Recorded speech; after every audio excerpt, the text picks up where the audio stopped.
Halo guys, kembali lagi di channel Mas Raka dan Dek Rafa. Jangan lupa komen dan subscribe. Huo Feng memandang Qi Peijia dengan rasa jijik di hatinya. Meskipun Qi Peijia sangat kuat, tidak tahu malu dia ingin menjadi tuannya seperti ini. Anda harus tahu bahwa ketika Huo Feng diturunkan ke dunia sekuler, kekuatannya tidak lebih buruk dari Qi Peijia. Terlebih lagi, pemilik Fire Phoenix sebelumnya adalah Master Domain salah satu dari 5 alam surga dan alam manusia. Jadi Fire Phoenix dapat melakukan apapun yang dia inginkan di surga dan alam manusia. Namun kemudian dia melakukan kesalahan dan terlempar ke dunia sekuler, dan kekuatannya turun drastis. Untungnya, setelah bertemu Chen Ping, Huo Feng memiliki kesempatan untuk kembali ke dunia surga dan manusia. Sekarang Qi Peijia adalah biksu tingkat 8 di alam kesengsaraan dan ingin menjadi gurunya. Huo Feng merasa jijik di dalam hatinya. Tapi kekuatan Huo Feng sekarang terlalu rendah, jadi dia harus menanggungnya. Bisakah kamu benar-benar melindungiku? Huo Feng bertanya dengan suara rendah. Tentu saja, di medan pertempuran antara dewa dan iblis ini, siapapun yang melihat saya, Qi Peijia, harus menundukkan kepalanya dan berperilaku seperti manusia. Qi Peijia berkata dengan ekspresi bangga. Apakah kamu benar-benar sekuat itu? Maka aku bersedia mengakui kamu sebagai tuanku. Ketika Huo Feng mendengar ini, dia melompat kegirangan. Melihat burung phoenix api itu sangat sederhana, dan ia juga merupakan binatang mitos. Jika Anda memberinya lebih banyak pelatihan dan pelatihan, itu pasti akan menjadi penolong yang baik di masa depan.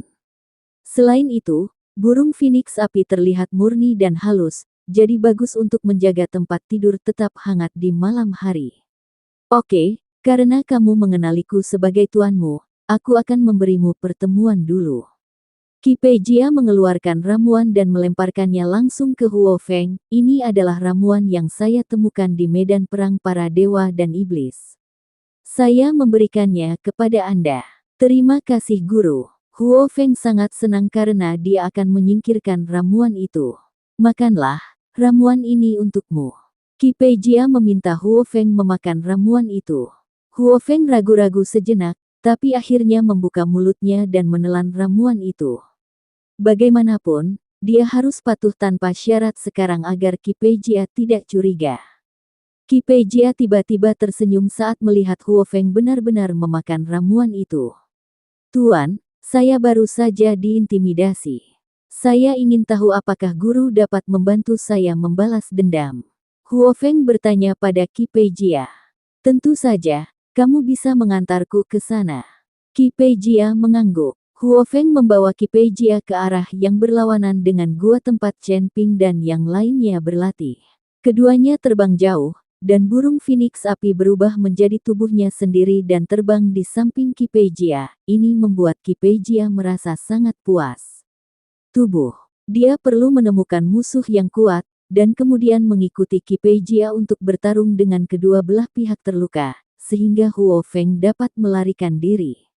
Burung phoenix api selalu terbang di sampingku, menjadi hewan peliharaanku, dan itu sangat keren. Tetapi saat ini, Huo Feng sangat cemas. Saat burung phoenix api terbang bersama Qi Peijia, dia tiba-tiba menemukan bahwa selusin biksu sedang mengelilingi seorang biksu wanita. Melihat lebih dekat, Huo Feng menemukan bahwa ini sebenarnya adalah orang-orang dari Sekte Yupu. Kalian pasti tahu kalau pemimpin Sekte Yupu, Hai Ande, sudah meninggal, namun masih ada seseorang dari Sekte Yupu yang lolos dari jaring. Tuan, mereka ada di bawah sana. Huo Feng menunjukkan dengan cepat. Setelah melihat ini, Qi Peijia menukik ke bawah. Pada saat ini, kultivator wanita didorong ke tanah oleh lebih dari selusin biksu dari Sekte Yupu, dan pakaiannya akan segera dilepas. Qi Peijia melihatnya tanpa ekspresi, dan kemudian bertanya, apakah orang-orang ini mengganggumu? Ya, begitulah cara mereka menindasku. Huo Feng mengangguk. Siapa kamu? Segera keluar dari sini. Kami dari Sekte Yupu dan sedang bersiap untuk berlatih. Jangan ganggu kami. Setelah melihat Qi Peijia dan Huo Feng, seseorang dari Yupumen meneriakkan hinaan. Ki Peijia tidak berbicara, tetapi gumpalan kabut hitam muncul dari tubuhnya. Gumpalan kabut hitam ini seperti ular berbisa, bergerak menuju selusin murid sekte Yupu dalam sekejap. Dalam sekejap mata, lebih dari selusin murid Yupu semuanya mati tanpa perlawanan apapun. Ketika Huo Feng melihat pemandangan ini, hatinya ketakutan. Jika Ki Peijia menemukan gua tempat Chen Ping dan Bai Qian bersembunyi dan menemukan ada tambang abadi di dalamnya, saya ingin tahu apakah dia akan mencoba merampoknya. Teman-teman, Huo Feng terus terbang bersama Ki Peijia, tapi kali ini, Huo Feng berada dalam dilema, tidak tahu apa yang dia cari. Huo Feng masih belum tahu bahwa Ki Peijia sedang mencari Chen Ping saat ini dan ingin membunuh Chen Ping. Oke, balas dendammu sudah terbalas, sekarang ikuti aku untuk mencari orang lain. Kata Ki Peijia. Siapa yang dicari tuannya? Huo Feng bertanya. Temukan pria bernama Chen Ping. Kata Ki Peijia. Chen Ping. Huo Feng tercengang. Apa? Apakah kamu kenal dia? Ki Peijia melihat ekspresi Huo Feng dan mengerutkan kening. Tidak, saya tidak mengenalnya. Saya hanya ingin tahu, apa yang Tuan ingin lakukan dengan Chen Ping ini. Huo Feng bertanya dengan rasa ingin tahu. Bunuh dia. Ketika Ki Peijia berbicara tentang membunuh Chen Ping, dia tidak bisa menahan gemetar. Tampaknya Ki Peijia menjadi bersemangat saat berpikir untuk membunuh Chen Ping. Ketika Huo Feng melihat ini, dia diam-diam merasa takut. Untungnya, dia memancing Ki Peijia pergi, jika tidak, Chen Ping akan berada dalam bahaya. Tuan, saya masih harus membalas dendam, bisakah Anda membantu saya? Saat ini, Huo Feng harus menunda Ki Peijia sebanyak mungkin, tetapi dia tidak bisa membiarkan Ki Peijia menemukan Chen Ping. Ki Peijia melirik ke arah Huo Feng, ayo pergi. Segera, Huo Feng dan Ki Peijia tiba di tambang peri. Saat ini, Raja Singa, Raja Macan Tutul, Raja Iblis berwajah seribu, dan Raja Kera semuanya ada di bawah sana. Orang-orang ini masih mencari mereka. Tas penyimpanan orang mati. Melihat orang-orang ini, Huo Feng langsung menjadi khawatir. Tuan, orang yang menggangguku ada di bawah sana. Ada peri milikku di bawah sana, dan mereka mengambilnya. Huo Feng menunjukkan dengan cepat, milikku yang abadi. Mata Ki Peijia berbinar, lalu dia mengikuti burung phoenix api dan bergegas turun. Raja Singa dan yang lainnya juga memperhatikan Ki Peijia mengikuti Huo Feng, tetapi mereka tidak mengenali Huo Feng. Bagaimanapun, kekuatan aura Huo Feng saat ini terlalu rendah, dan Huo Feng yang mereka temui benar-benar berbeda. Tanda seru. Namun, aura alam kesengsaraan tingkat 8 di tubuh Ki Peijia lah yang membuat beberapa orang waspada. Ki Peijia melirik mayat-mayat di tanah, lalu melihat ke tas penyimpanan yang sedang digeledah oleh Lion King dan yang lainnya, dan mau tidak mau. Dia mendengus dingin, semua yang ada di sini adalah milikku, kamu bisa keluar. Kata-kata Ki Peijia mengejutkan Raja Singa dan yang lainnya. Bagaimana Anda bisa mengatakan bahwa mereka juga merupakan tokoh terkemuka di suku binatang, dan mereka juga Raja Iblis di antara 3 penguasa dan 4 raja, dan sekarang mereka ditegur oleh Ki Peijia seperti ini.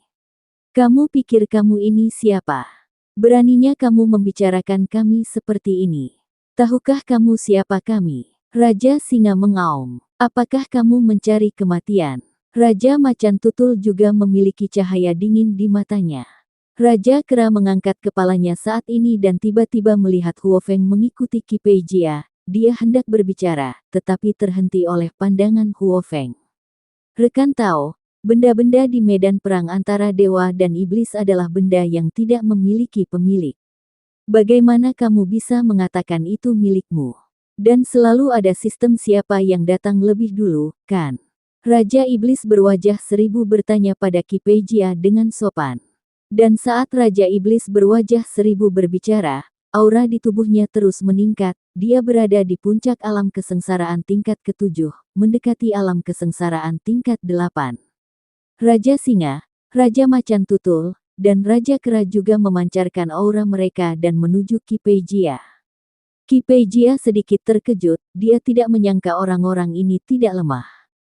Meskipun dia berada di alam kesengsaraan tingkat 8, jika dia harus menghadapi 4 orang ini pada saat yang sama, belum pasti siapa yang akan menang dan siapa yang kalah. Awalnya aku yang menemukan tempat ini lebih dulu, tapi karena kamu sudah menemukannya, biar aku serahkan padamu. Qi Peijia tidak berencana memulai konflik dengan Lion King dan yang lainnya, dia ingin menghemat energinya untuk membunuh Chen Ping. Terima kasih banyak. Raja Iblis berwajah seribu menangkupkan tangannya dan menahan napas. Qi Peijia juga berbalik dan pergi, yang membuat Huo Feng sangat cemas. Tuan, maukah kamu membalaskan dendamku?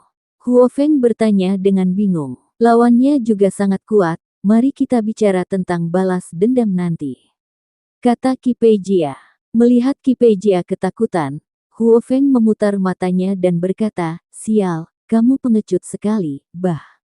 Huo Feng meludah dengan keras, yang membuat Qi Peijia menjadi bodoh. Monyet, kemarilah dan persetan dengannya untukku. Huo Feng melambai kepada Raja Kera dan berkata. Raja Kera buru-buru berlari ke arah burung Phoenix api dan berkata dengan sedikit malu, Bibi, dia berada di alam kesengsaraan tingkat 8, dan saya hanya di tingkat ke-7. Saya tidak bisa melakukannya. Sampah, kamu tidak akan bersatu dengan beberapa dari mereka untuk menidurinya bersama-sama. Burung Phoenix api memarahi Raja Monyet. Raja Kera, ada apa denganmu? Raja Iblis berwajah seribu memandang Raja Kera dengan bingung dan bertanya.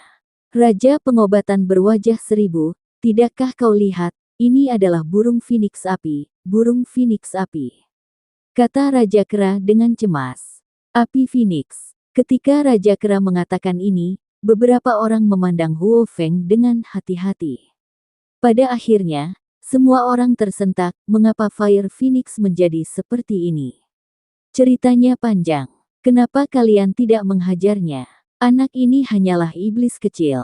Dia masih ingin menjadi tuanku, kenapa kamu tidak menunjukkan kebajikannya dengan mengencingi dirimu sendiri? Huo Feng memandang Qi Peijia dengan jijik dan berkata. Wajah Qi Peijia menjadi pucat karena api Phoenix, siapa kamu? Jangan lupa bahwa ramuan yang kamu ambil bukanlah ramuan sama sekali, itu ramuan beracun. Tanpa penawarku, kamu akan mati karena racun. Petik 2.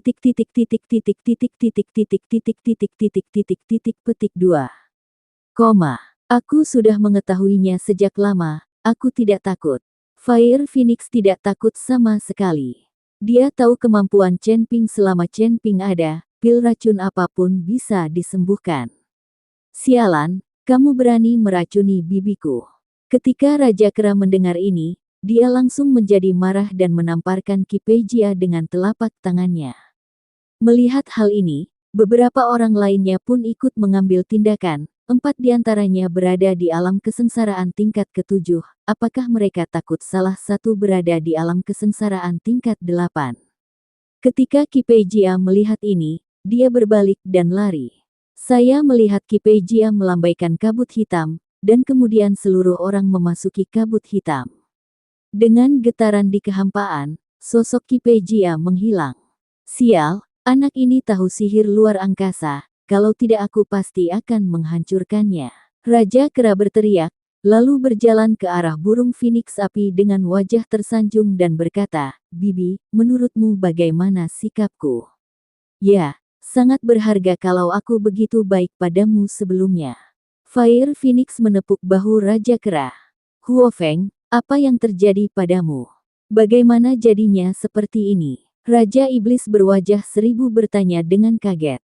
Ceritanya panjang, aku akan memberitahumu ketika aku punya waktu, tapi kalian semua telah menjadi karakter dalam 3 penguasa dan 4 raja.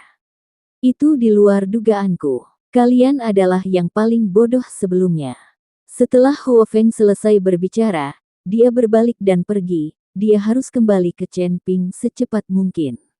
Dan dia ingin memberitahu Chen Ping bahwa ada seorang pria bernama Qi Peijia yang sedang mencarinya dan ingin membunuhnya.